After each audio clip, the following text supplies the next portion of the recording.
سيدنا محمد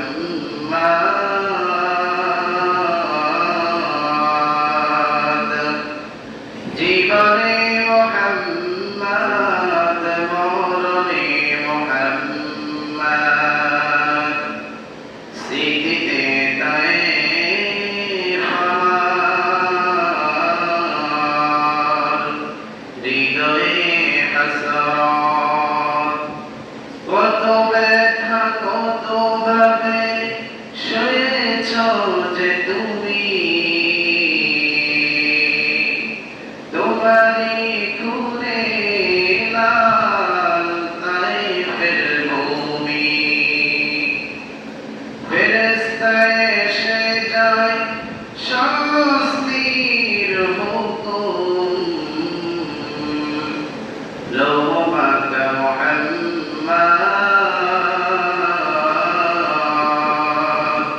হৃদয়ে হাসরাত হে আল্লাহ দয়া করো এতে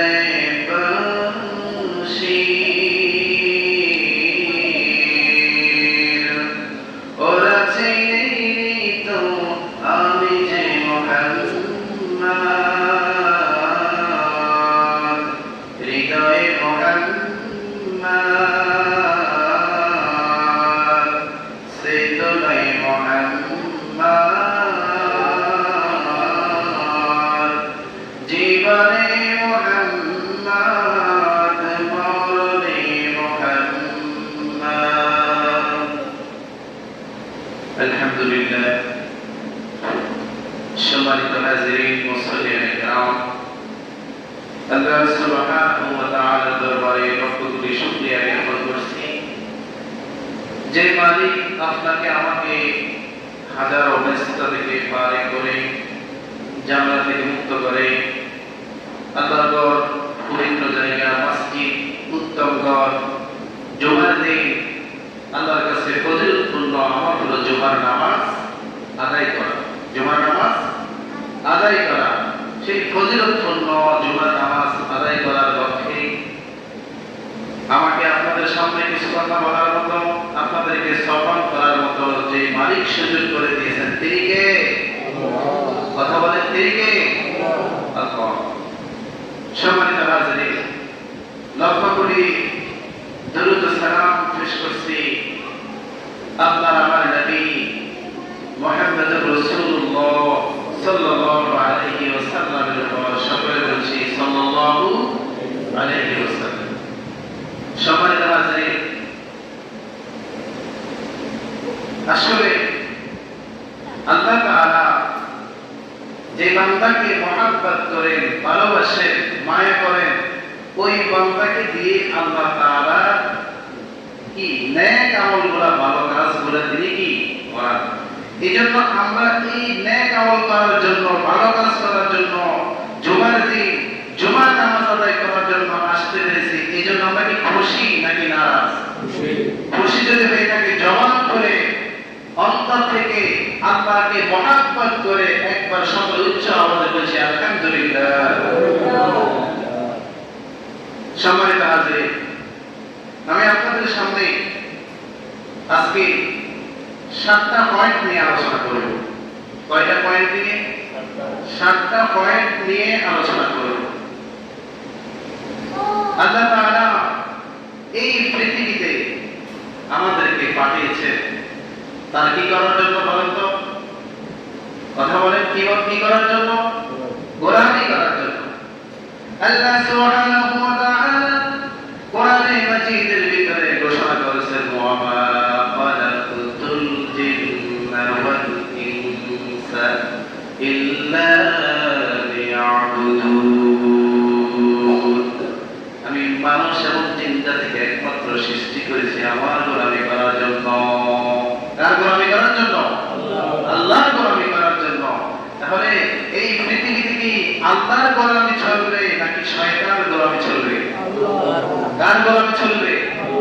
নামাজের ভিতরে যখন আমি দাঁড়িয়ে যাই তখন আমি বলি ইয়্যাকা না'বুদু, আমি আপনার ইবাদত করি, ওয়া ইয়্যাকা নাস্তাঈন, আপনার নিকট আশ্রয় প্রার্থনা করি।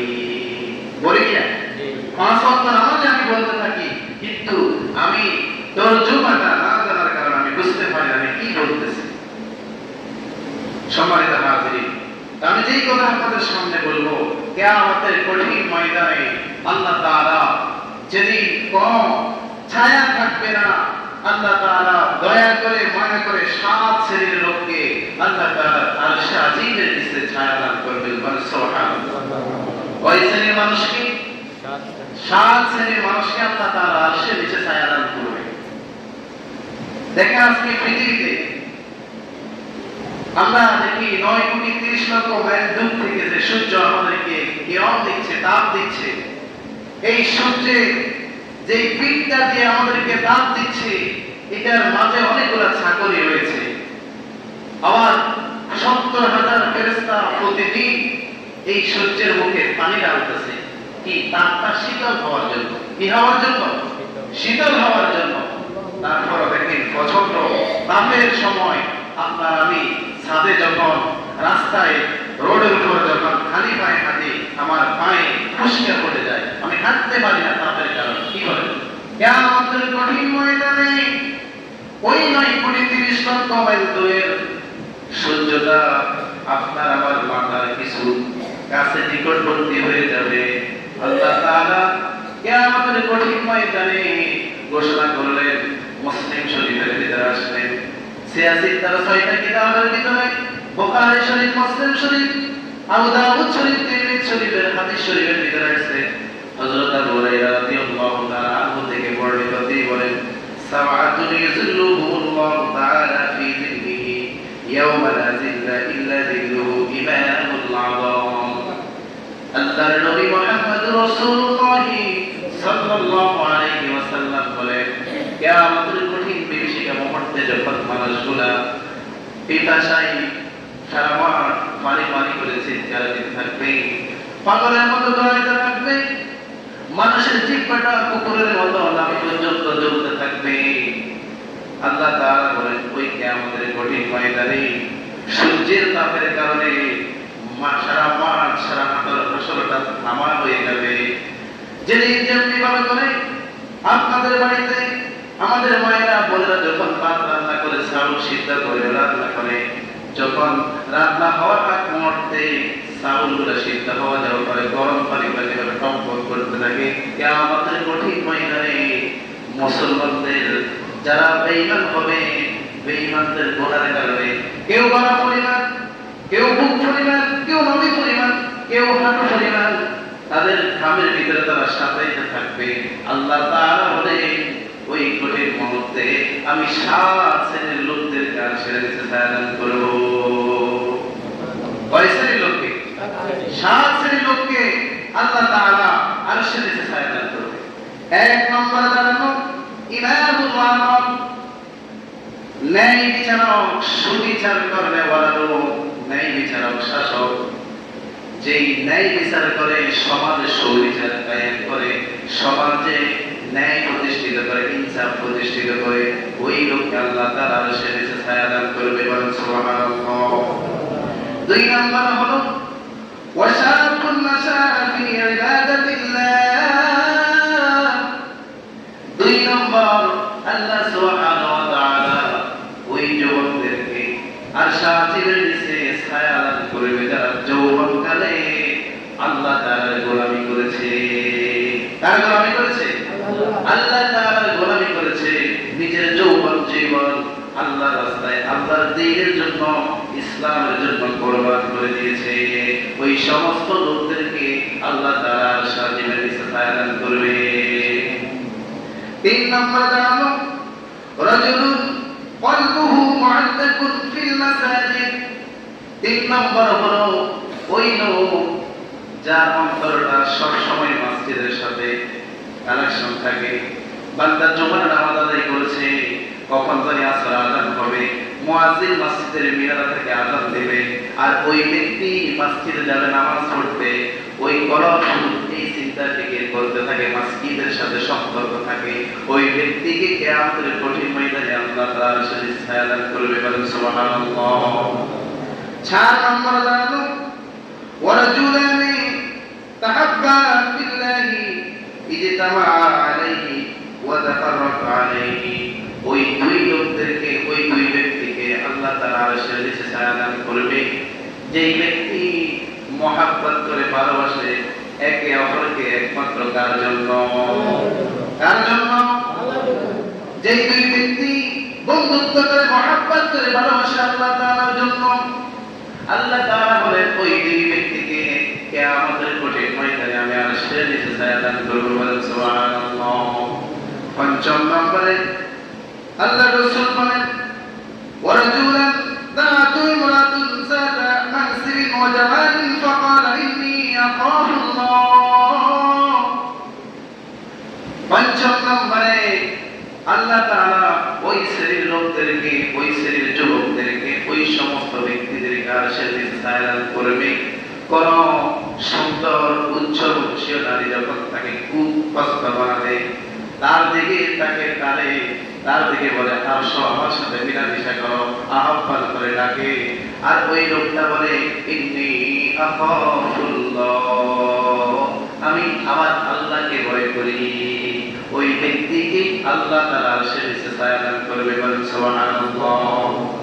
ষষ্ঠ নম্বর হলো রাজুলুন তাসাদ্দাকা বিসাদাকাতিন ফাআখফা হাত্তা লা তা'লাম শিমালুহু মা তুনফিকু বিয়ামিনিহি। ষষ্ঠ নম্বরে আল্লাহ তাআলা ওই ব্যক্তিদেরকে আরশের নিচে ছায়া দান করবে যাদের দান করার সময় বাম হাত টের পায় না ডান হাতে কি করেছে। কার সন্তুষ্টির জন্য দান করে? আল্লাহর সন্তুষ্টির জন্য দান করে। ডান হাত দান করে বাম হাত কোনো টের পায় না। ওই ব্যক্তিদেরকে আল্লাহ তাআলা কিয়ামতের ময়দানে, যেদিন আল্লাহ তাআলা আরশের ছায়া ছাড়া কোনো ছায়া থাকবে না, আল্লাহ তাআলা নিজ দয়ায় তাদেরকে আরশের নিচে ছায়া দান করবে। বলেন সুবহানাল্লাহ। সপ্তম নম্বরে দাঁড়ানো রাজুলুন যাকারাল্লাহা খালিয়ান ফাকাসাত আলাইহি।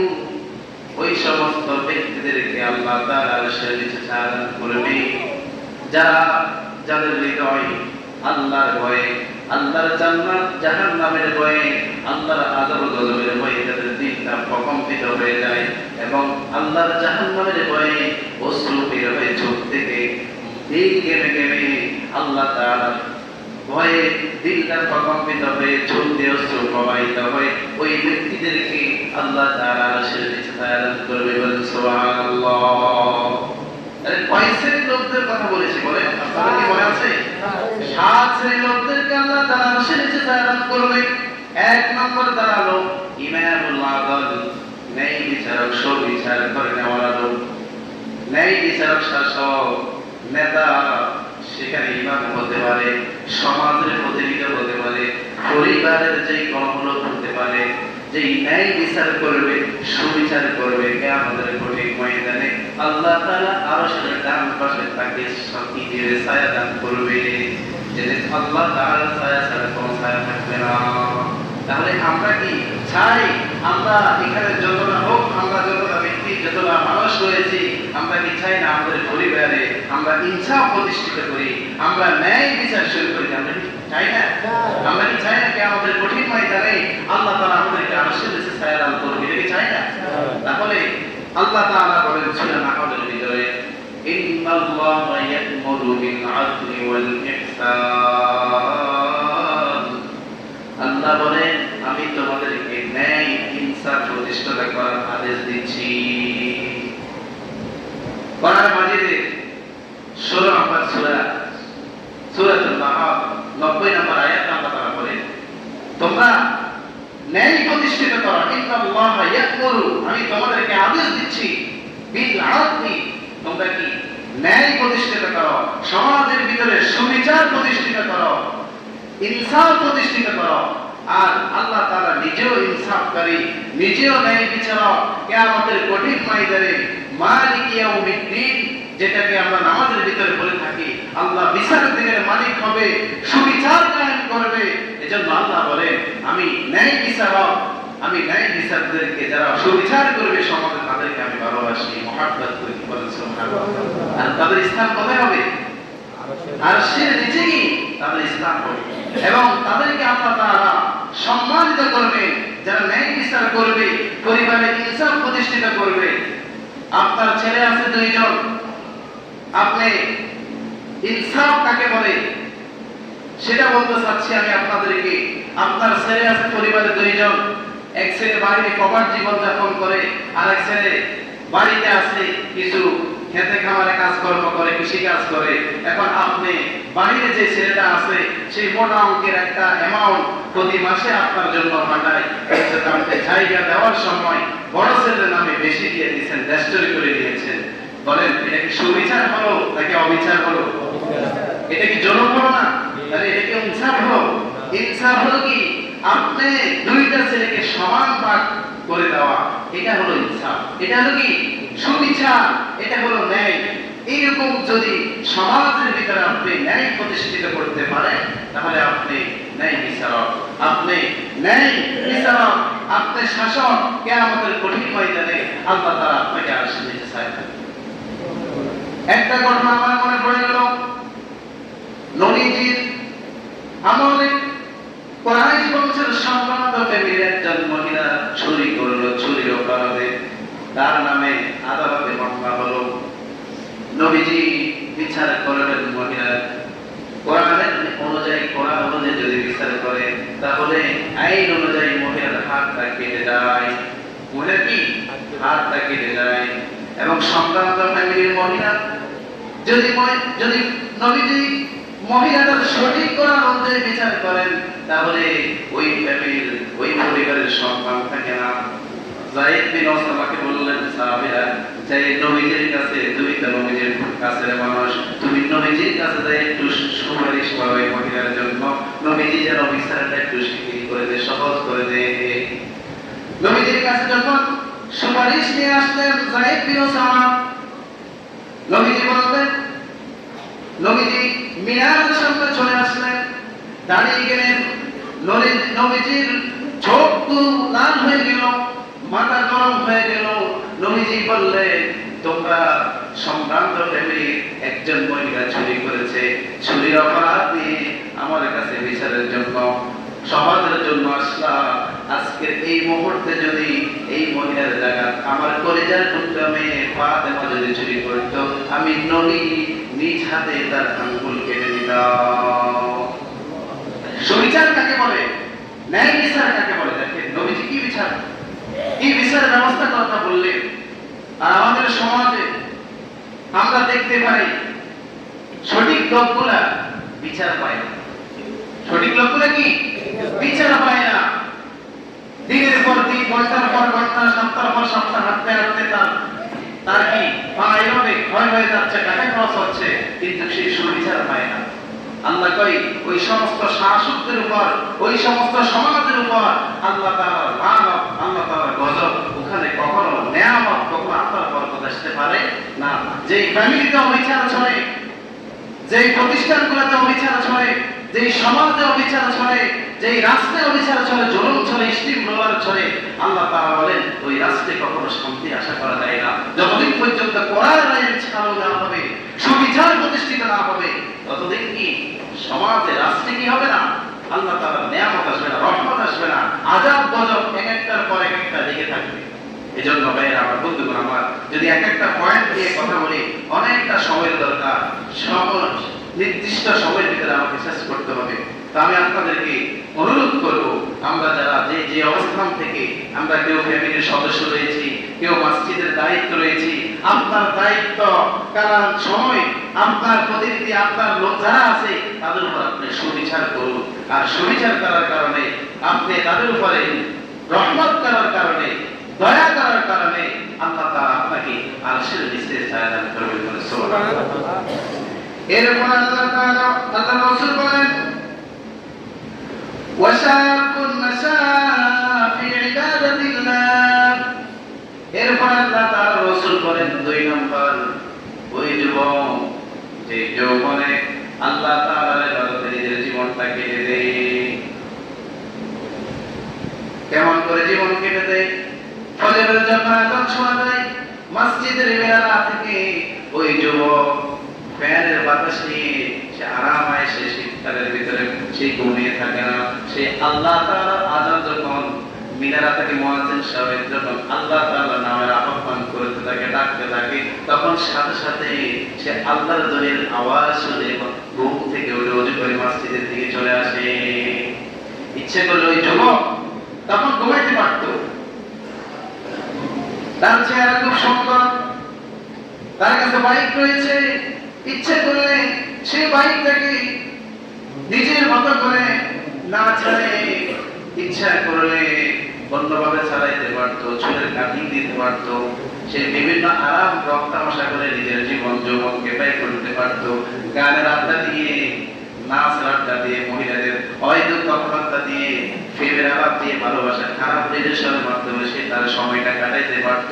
কিন্তু যুবক যখন একা হয়ে যায়, সে চিন্তা করে কিভাবে কিছু সময় কোরআন তেলাওয়াত করা যায়, কিভাবে কিছু সময় তাহাজ্জুদ পড়া যায়, ঘুম থেকে উঠে আল্লাহর কদম মোবারক সিজদা করা যায়।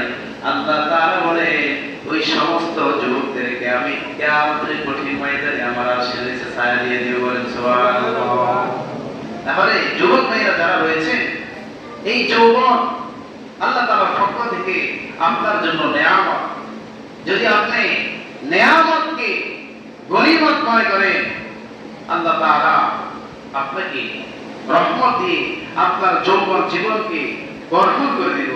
আল্লাহ রাসূল বলেন যুবকদের বিষয়ে, ইকতারিউ শাবাবাকা ক্বাবলা হারামি, যে যুবক 5 জিনিস আসার আগে 5 জিনিসকে গনিমত মনে করা, তার ভিতরে একটা রয়েছে বার্ধক্য হওয়ার আগে, বার্ধক্য আসার আগে নিজের যৌবনকে, নিজের জীবনকে গনিমত মনে করা।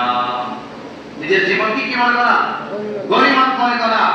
কারণ আমার যৌবনকালে আমি স্বয়ং সম্পূর্ণ, আমার বয়স ঠিক মতো থাকে, আর যখন আমি বার্ধক্য হয়ে যাই তখন আমার কি, আমি নামাজ পড়তেছি, আমার কাপড় কি ফাঁক কিনা অন্য সময় আমার খবর থাকে না, আমার ওযু আছে কিনা আমি বলতে পারি না, আমার গোসলের প্রয়োজন আছে কিনা আমি বলতে পারি না। কিন্তু যৌবন বয়সে এই লোকটা, এই যুবকটা বলতে পারে যে আমার এখন গোসলের প্রয়োজন, আমাকে এখন গোসল করতে হবে, আমাকে এখন ওযুর প্রয়োজন, আমাকে এখন পাক পবিত্র হওয়ার প্রয়োজন, আমাকে পবিত্রতা অর্জন করতে হবে।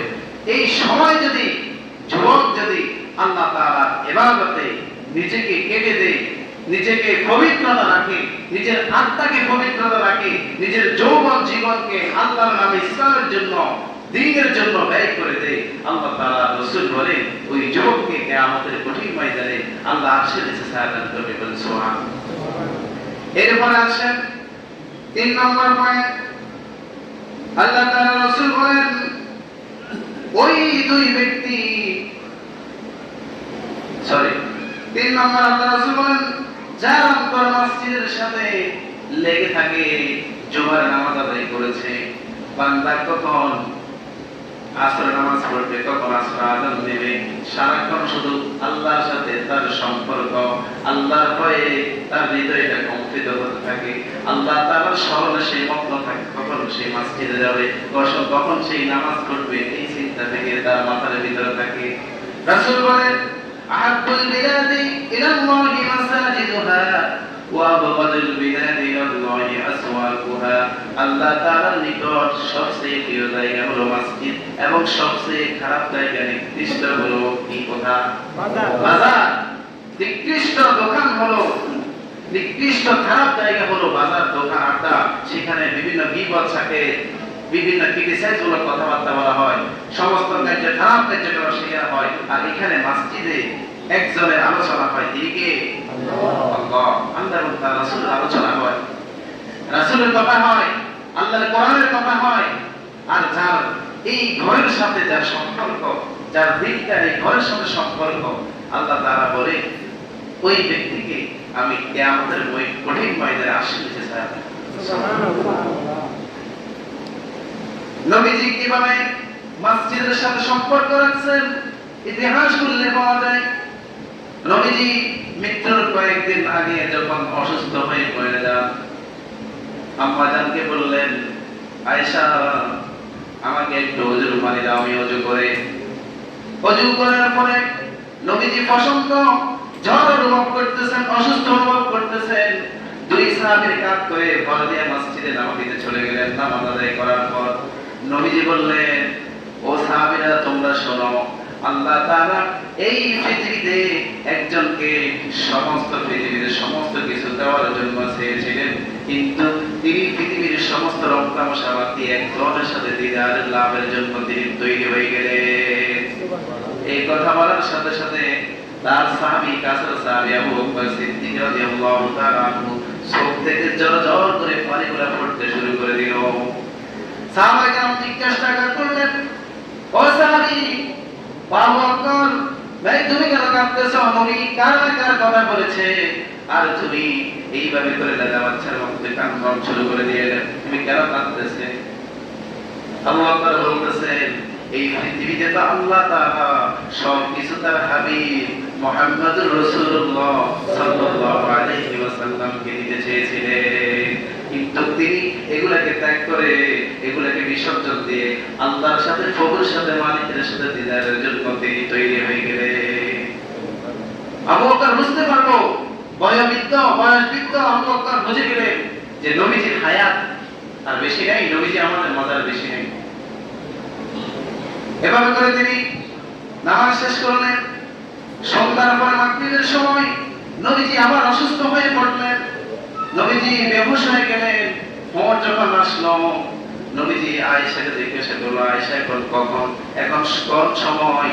আয়েশা বলতেছেন, আম্মাজান আয়েশা বলতেছেন, এখন এশারের সময় চলতেছে। নবীজি মসজিদের সাথে কেমন সম্পর্ক ছিল? নবীজি আয়েশাকে বলতেছে, আয়েশা আমাকে একটু ধরো, আমি একটু উঠে আমি মসজিদে নববীর দিকে যাইতে পারি কিনা তিনি চেষ্টা করতেছেন, কিন্তু নবীজির শক্তি আর কুলাইতেছে না। তিনি আবার বেহুশ হয়ে গেলেন, আবার যখন হোশ আসলো, আবারও তিনি মসজিদে নববীর দিকে যাইতে চেষ্টা করতেছেন, কিন্তু নবীজি কয়েকবার চেষ্টা করার পরে যাইতে পারলেন না। এবারে নবীজি আম্মা আয়েশা সিদ্দিকা রাদিয়াল্লাহু তাআলা আনহা বলেন, ও আয়েশা, আমার মনে হয় মসজিদে নববীর মিনারে দাঁড়িয়ে আমি আর নামাজ পড়ার, খুতবা দেওয়ার সুযোগ বলো আমার আর থাকবে না। তোমার বাবা আবু বকরকে বলো মসজিদে নববীতে নামাজ পড়ে দেওয়ার জন্য। এই কথা বলার সঙ্গে সঙ্গে আম্মা আয়েশা বললেন, ওগো নবীজি, আমার আব্বা খুব নরম ওয়ালা মানুষ, নরম দিলের মানুষ, তিনি আপনার এই কথা এইভাবে নামাজ পড়াতে পারেন না, তিনি সফল করতে পারবেন আপনার ভালোবাসার দেখা। আপনি ওমরকে বলেন, ওমরের যেন নামাজের ইমামতি করে। আবু বকরকে আল্লাহ রাসূল আবু বকরকে সম্বোধন করে বললেন, ও আয়েশা, তুমি জানো না আবু বকর আমার এত কাছের নিকটের লোক ছিল, হিজরতের সঙ্গে ছিল, তুমি বলো তোমার আব্বাকে যেন তিনি মসজিদে নামাজে ইমামতি করতে দাঁড়িয়ে যায়। আবু বকর নামাজ দাঁড়িয়ে গেলেন, মসজিদে ইমামতের দায়িত্ব পালন করতেছেন। নামাজের ভিতরে সমস্ত সাহাবীরা মনে মনে চিন্তা করতেছেন আর কাঁদতেছেন, মনে হয় নবীজির পিছনে নামাজ পড়ার সৌভাগ্য থেকে আমাদের মরার সৌভাগ্য হবে না, নবীজির পিছনে নামাজ পড়া থেকে এবার আমরা মারুফ হয়ে গেলাম। এই কথা মনে মনে করে প্রতিটা কাতার থেকে শুধু কন্তরের আওয়াজ আসতেছে। ভাইরা আমার, বন্ধুগণ আমার, আমি এই কথাটা এই জন্য বলতে চাইছিলাম, নবীজির মসজিদের সাথে কেমন সম্পর্ক ছিল দেখেন।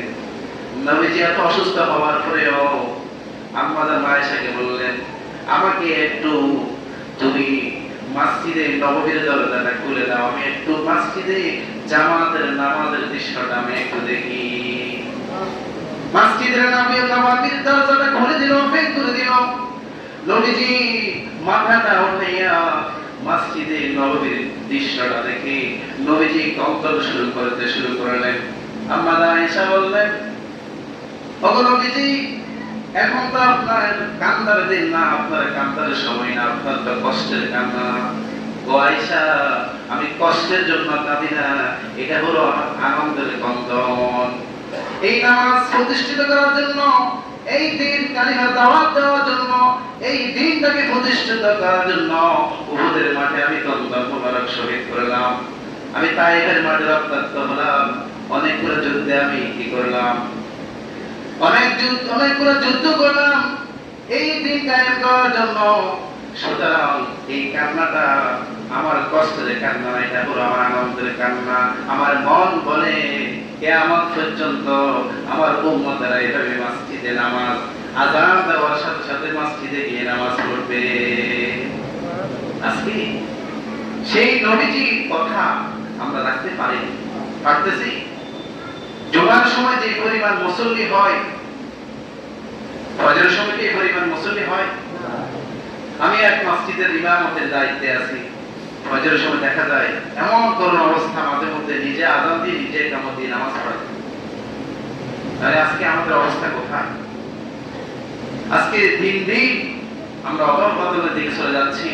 আমরা কোরআন থেকে দূরে, আমরা হাদিস থেকে দূরে, আলেম ওলামাদের মহব্বত ভালোবাসা থেকে দূরে, মসজিদ থেকে দূরে, সমাজে ভালো ভালো কাজ থেকে, মানুষের পাশে দাঁড়ানো, মানুষের উপর রহম করা, এতে মিসকিনদের পাশে দাঁড়ানো, এগুলো থেকে আমরা দূরে। এজন্য আল্লাহ তাআলার গজব আযাব আমাদের উপরে আসতেছে। কারণ রাসূল বলে গেলেন ৩.৫ লাখ সাহাবীদের মাঝে রাসূল ভাষণ দিচ্ছেন বিদায় হজের মাঠে। নবীজি বললেন, ও সাহাবীরা শোনো, আমি নবীজি তোমাদের মাঝে হয়তো আর বাঁচব না, হয়ে যেতে পারে আমার জীবনের শেষ হজ। তারাকতু ফীকুম আমরাইন লান তাদিল্লু মা তামাসসাকতুম বিহিমা কিতাবাল্লাহ ওয়া সুন্নাত রাসূল। আমি তোমাদের মাঝে দুইটা জিনিস রেখে যাচ্ছি, কিয়ামত পর্যন্ত যদি তোমরা এই দুইটা জিনিসকে মজবুত করে আঁকড়ে ধরো, কখনো তোমরা পথভ্রষ্ট হবে না। এক নম্বর হলো কিতাব আল্লাহ, আমি আল্লাহর কিতাব কোরআন কারীম, কোরআন মাজিদ তোমরা জানতে ধরো। কোরআন অনুযায়ী নিজের জীবনকে, কোরআনের রঙে রঙিন করো, কোরআন আইন অনুযায়ী নিজের জীবনকে বাস্তবায়ন করো, তাহলে তোমরা পথভ্রষ্ট হবে না। দ্বিতীয় হলো কি ওয়াসুন্নাত রাসূল, আমি রাসূলের ৬৩ বছর জিন্দেগি সমস্ত আদর্শ, আমি যে রাসূল তোমার জন্য মডেল, মাথার তালু থেকে পায়ের তালু পর্যন্ত যদি আমি নবীজি মডেলটাকে আদর্শকে যদি তুমি তোমার জীবনে লালিত পালিত করো, বাস্তবায়ন করতে পারো, তাহলে তুমি কখনো পথভ্রষ্ট হবে না। আজকে দেখেন সারা বাংলাদেশের ভিতরে প্রতি সপ্তাহে ওয়াজ, বা সারা বাংলাদেশের ভিতরে বিভিন্ন জায়গাতে ওয়াজ হচ্ছে, কিন্তু দিন দিন যত ওয়াজ হচ্ছে আপনাদের আমল, আপনার আমার আমল দিন দিন কম হয়ে যাচ্ছে। আমরা দেখতাম ছোটবেলা মুরব্বীরা বলতেন যে তারা কাজ করতেন বেশি, ভালো খাইতেন, দীর্ঘদিন তারা বাঁচতেন। আজকে আমরা যেগুলো খাচ্ছি সেগুলোর ভিতরে কি অবিচার জুলুম চলতেছে, সেগুলোর ভিতরে কি ধোঁকাবাজি চলতে আছে। এজন্য আমরা শারীরিকভাবে অসুস্থ, সুস্থ নয়। যেটা খাচ্ছি বিষ খাচ্ছি, ডাইরেক্ট ভাবে না ইনডাইরেক্ট ভাবে আমরা কি বিষ খাচ্ছি। ভাইরা আমার, বন্ধুরা আমার, যে কথা বলতে চেয়েছিলাম, আজকে আমরা রাসূলুল্লাহর আদর্শ থেকে দূরে হয়ে যাচ্ছি। রাসূলুল্লাহ আমার মডেল, রাসূলুল্লাহ আমার আদর্শ। যদি আমি এটাকে যদি লালন পালন করতে পারি, আমার যদি মতে রাসূলুল্লাহর মত হয়, তাহলে তাকে বলা হয় রাসূলুল্লাহর উম্মত। কিয়ামতের কঠিন ময়দানে তিনি তো আল্লাহ তাআলার কাছে সুপারিশ করবেন এই লোকটার জন্য, আল্লাহ তুমি আমার এই উম্মতটাকে জান্নাত দিও। তাহলে মসজিদের সাথে সম্পর্ক রাখবো তো ইনশাআল্লাহ। আরো কয়েকটা পয়েন্ট রয়েছে, আলোচনা তো 25 পর্যন্ত চলবে নাকি? জি 30 পর্যন্ত। যাই হোক, মেয়ে বলছে আলোচনা 30 পর্যন্ত চলছে, তাহলে আমি হাতে কিছু সময় পাচ্ছি, যতটুকু পর্যন্ত পারি ইনশাআল্লাহ আরো সামনে কয়েকটা পয়েন্ট আলোচনা করে ইনশাআল্লাহ শেষ করে দিব। আপনারা রাজি আছেন তো ইনশাআল্লাহ? আমার কথা কি বুঝেন আপনারা? বুঝা যায়? তাহলে 3 নাম্বার পয়েন্ট বলছি, কিয়ামতের কঠিন ময়দানে ওই সমস্ত লোকদেরকে আল্লাহ তাআলা আরশের নিচে ছায়া দান করবে যারা কি মসজিদের সাথে সম্পর্ক রাখে, মসজিদের সাথে কি মহব্বত রাখে, ভালোবাসা রাখে। মসজিদের সাথে সম্পর্ক রাখা মানে ভালোবাসা রাখা। কার সাথে? আল্লাহর সাথে। কার সাথে? কার সাথে? আল্লাহর সাথে। মসজিদ কার? আল্লাহ। আমরা কার? আল্লাহ। আমাদের এই যৌবন জীবন হায়াত কার? আল্লাহ। সবকিছু কার? আল্লাহ। আমার কিছু না। আপনি যে বলতেছেন আমার শরীর, আমার চোখ, আমার নাক, আমার সবকিছু, সারা জায়গা বডির ভিতরে আল্লাহ তাআলা যে নিয়ামত ঢুকিয়ে আছে, সবকিছু এটা আপনার আমার না। আমার হলো আমি যে মসজিদে আসছি, নামাজ পড়তেছি, কোরআন তেলাওয়াত করতেছি, ইসলামের দাওয়াত দিচ্ছি, সমাজে ইনসাফ প্রতিষ্ঠিত করতেছি, নামাজ কায়েম করতেছি। আল্লাহ কোথায় বলেন নাই যে তুমি নামাজ পড়ো, এই কথা কোথায় বলেন নাই। বলে হুজুর এটা কি বলতেছেন? সারা জীবন নামাজ পড়ে আসলাম, এখন বলতেছেন আপনি আল্লাহ কোথায় বলেন নামাজ পড়ো। আল্লাহ নামাজ কায়েম করতে বলেছে। ওয়ায়ুকিমুনাস সালাতা ওয়া মিম্মা রাযাকনাহুম ইউনফিকুন। সূরা বাকারা 2 নম্বর আয়াতের ভিতরে যে তোমরা বিল গায়বি অদৃশ্যের প্রতি ঈমান আনয়ন করার পরে ঈমানের পরে তোমাদের কাজ হলো কি নামাজ কায়েম করা, নামাজ কায়েম করা। আরবিতে হলো সালাত আর বাংলা হলো নামাজ। কি ওয়াইকিমুস সালাত, তুমি নামাজ কায়েম করো।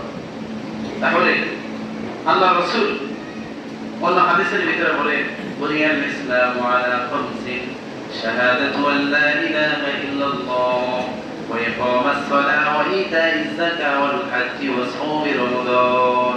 নবীজি বলেন ইসলামটাকে পাঁচটা খুঁটির ভিতরে সীমাবদ্ধ করা হয়েছে। এক নাম্বার হলো শাহাদাতু আল্লা ইলাহা ইল্লাল্লাহ, আমি সাক্ষ্য দিতেছি যে আল্লাহ তাআলা ছাড়া ইবাদতের উপাসনা করার কোনো মাবুদ নেই, আল্লাহ তাআলা ছাড়া ইবাদতের উপযুক্ত কোনো মানুষ নেই। আমি সাক্ষ্য দিতেছি যে হযরত মুহাম্মদুর রাসূলুল্লাহ সাল্লাল্লাহু আলাইহি ওয়াসাল্লাম তার রাসূল। এটা সাক্ষ্য দেওয়ার পরে শুধু মুখে বললে হবে না, অন্তরেও কি লাগবে। রাসূল তোমায় ভালোবাসি, মুখে নয় অন্তরে এসে। শুধু মুখে ভালোবাসতে হবে না, অন্তরে কি ভালোবাসা লাগবে। আর ভালোবাসার প্রমাণ হলো আমার কাজে পরিণত করা।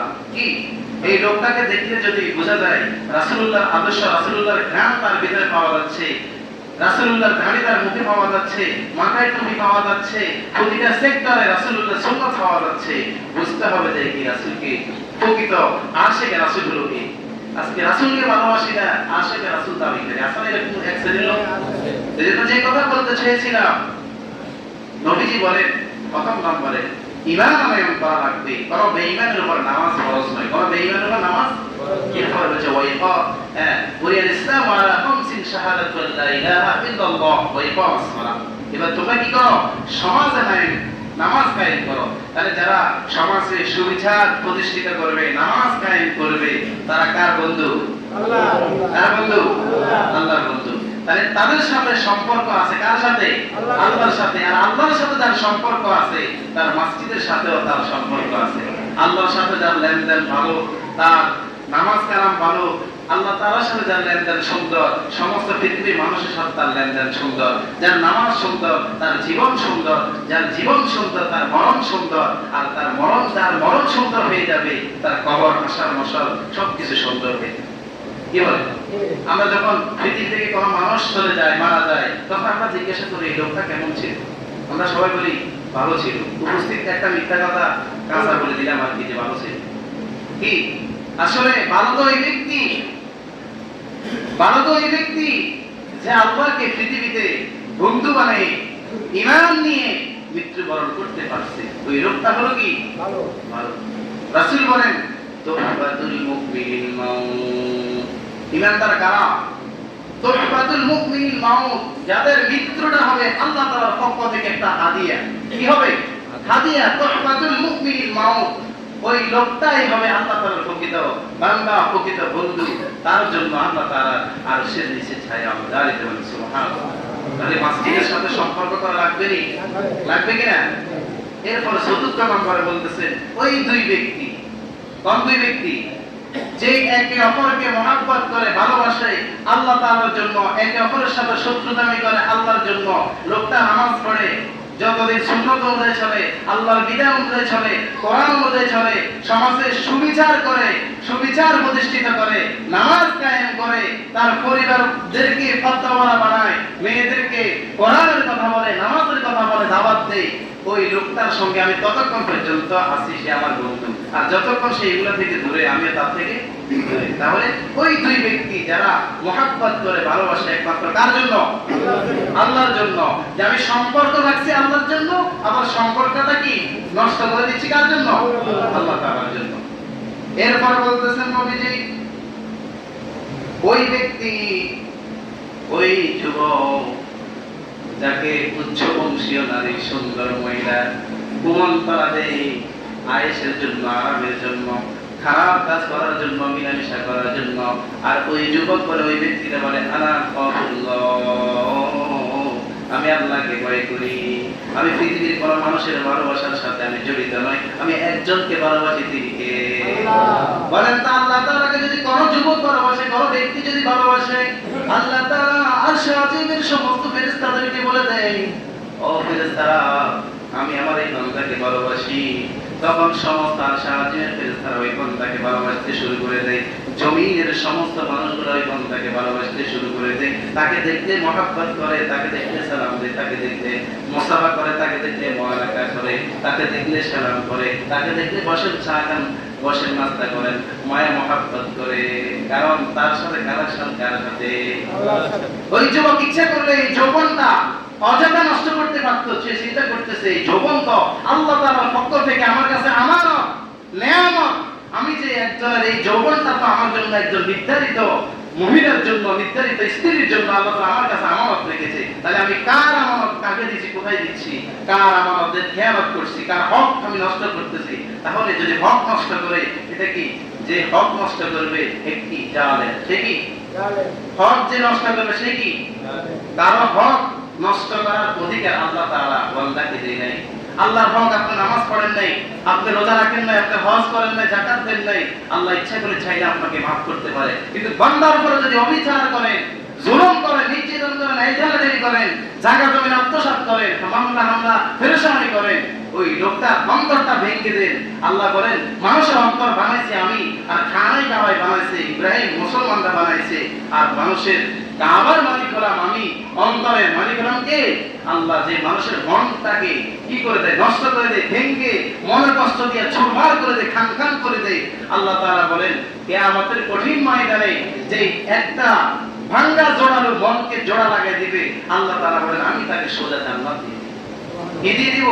সোজা জান্নাত দিবে। আর যে মানুষের উপর অবিচার করে, জুলুম করে, কষ্ট দেয়, তার পরিণাম কোথায়? জাহান্নাম। সে জালেম। জালেমদের জুলুম দুনিয়া থেকে শুরু হয়ে যায়। কোথায় থেকে? দুনিয়া থেকে মৃত্যুর আগে জালেমের জুলুম শুরু হয়ে যায়। এজন্য আমরা কারো প্রতি অবিচার করব না, জুলুম করব না। আমরা একে অপরকে ভালোবাসবো। কার জন্য? আল্লাহর জন্য। আর কোন বেগানা মহিলা থেকে, খারাপ রিলেশন থেকে আমরা দূরে থাকতে হবে। তাই এটা হলো যে আপনার পঞ্চম নম্বর। ষষ্ঠ নম্বরে বলছে যে তোমরা দান করো, তো এমন ভাবে দান করো তোমাদের ডান হাত দান করতেছে, বাম হাত যেন কি টের না পায়। এজন্য তোমরা বেশি বেশি করে দান করো। তোমরা বেশি বেশি করে কি করো? দান করো। গরিব মিসকিনদের, অসহায় লোকদের পাশে দাঁড়াও, এতিমদের পাশে দাঁড়াও। সমাজের ভিতরে কোন ব্যক্তিটা অসহায় অবস্থা আছে, বিপদে আছে, মানব সেবায় নিয়োজিত হয়ে যাও, নিজেকে বিলীন করে দাও। হয়ে যেতে পারে আল্লাহ রাসূল বলেন আদালু আলাল রিজালি আদালু আলাল কাফাইহি। হ্যাঁ, ওই ব্যক্তি, আল্লাহ তাআলা রাসূল বলেন যে ব্যক্তি কোনো ভালো কাজের পথ দেখে, আল্লাহ তাআলা তাকে ভালো কাজ করার মতো ওই পরিমাণ সওয়াব দিয়ে দেবেন। সুবহানাল্লাহ। এজন্য সমাজের ভিতরে যে কোনো কাজে, ভালো কাজে আপনি লেগে যান, জড়িত হয়ে যান, আল্লাহ তাআলা আপনার জীবনকে, যৌবনকে বরকত দিয়ে বরকত করে দিবেন। তিনি কে? আল্লাহ। এরপর আল্লাহ তাআলা বলেন, আল্লাহ রাসূল বলেন যে সপ্তম নাম্বার হলো ওই ব্যক্তি যার আল্লাহ তাআলার ভয়ে, জাহান্নামের ভয়ে, আল্লাহর আযাব ও গজবের ভয়ে দিল গেলে গেলে চক্ষু দিয়ে অশ্রু বের হয়, প্রবাহিত হয়। এই 7 শ্রেণীর লোককে কিয়ামতের কঠিন ময়দানে আল্লাহ তাআলা আরশের নিচে ছায়া দান করবে। আমরা সকলে 7 শ্রেণীর কথা মনে আছে তো? 1 নম্বর বলছি কি? ন্যায় বিচারক বাদশা, যে ন্যায় প্রতিষ্ঠিত করবে। 2 নম্বরে বলছি যে এই যৌবনে ইবাদত করবে। 3 নম্বরে বলছি যে মসজিদের সাথে যার সম্পর্কতা থাকবে। 4 নম্বরে বলছি ওই যুবক যাকে উচ্চ বংশীয় নারী খারাপের দিকে ডাকে আর সে বলে আমি আল্লাহকে ভয় করি। 5 নম্বরে বলছি যার ডান হাত কি করে? ডান হাত দান করে, বাম হাত কি করে না? এর পায় না। এরপরে 6 নম্বরে বলা হয়েছে ওই ব্যক্তি, কোন ব্যক্তি? যেই ব্যক্তি একে অপরকে মহব্বত করে, ভালোবাসে। কার জন্য? আল্লাহর জন্য। 7 নম্বরে ওই ব্যক্তি যার আল্লাহ তাআলার ভয়ে, যার দিলটা ঘেমে চক্ষু দিয়া অশ্রু প্রবাহিত হয়। ওই 7 শ্রেণীর লোককে আল্লাহ তাআলা আরশের নিচে ছায়া দান করবে। আমরা কি চাই না কাল কিয়ামতের দিন আল্লাহ তাআলা আরশের নিচে ছায়া চায়? আল্লাহ তাআলা আমাদের সবাইকে এই 7 শ্রেণীর যে কোনো এক শ্রেণীর লোক আমার তৌফিক দিয়ে সকলে বলছে আমিন। ওমা তৌফিক ইল্লা বিল্লাহ। সময়টা একটু সময় বাড়িয়ে দিয়েছে, এজন্য আপনাদের আন্তরিকভাবে দুঃখিত। আপনাদের পরে এসেছেন, ছেলেমেয়েরা দোয়া করে।